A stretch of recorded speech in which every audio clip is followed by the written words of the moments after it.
నువ్వు ఎవరికీ చెడు చెయ్యకపోయినా ఈ బాధ నీకే ఎందుకొచ్చింది? నువ్వు ఎవ్వర్నీ ఏడిపించలేదు, ఎవ్వరి జీవితంలోనూ విషం చిమ్మలేదు. అయినా ప్రతి గాయం నీకే ఎందుకు తగులుతుంది? ఇదేమి న్యాయం? కాని ఒక విషయం అర్థం చేసుకో. శివుని భక్తుడిగా ఉండటం అంటే బాధలను ఎదుర్కొనేది నేర్చుకోవడం. శివుడు ఎవర్ని తనవాళ్లనుకుంటాడో మొదట వారి కర్మల లెక్కను తీర్చేస్తాడు. ఆ లెక్క కన్నీళ్లు, ఓటమి, ఒంటరితనంతో నిండిపోయుంటుంది. నువ్వు కుంగిపోయింది నువ్వు చెడ్డవాడివి కాబట్టి కాదు, నువ్వు మంచివాడివి కాబట్టి. శుద్ధమైనది మాత్రమే కరిగించబడుతుంది. పాపం చేసిన వాళ్ల సమయం కూడా వస్తుంది.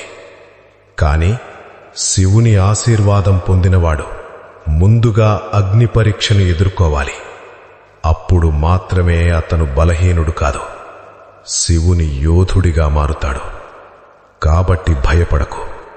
నీ కన్నీళ్లు వృధా కాలేదు. నీ లోపల ఉన్న నిజాయితే నీకున్న గొప్ప శక్తి.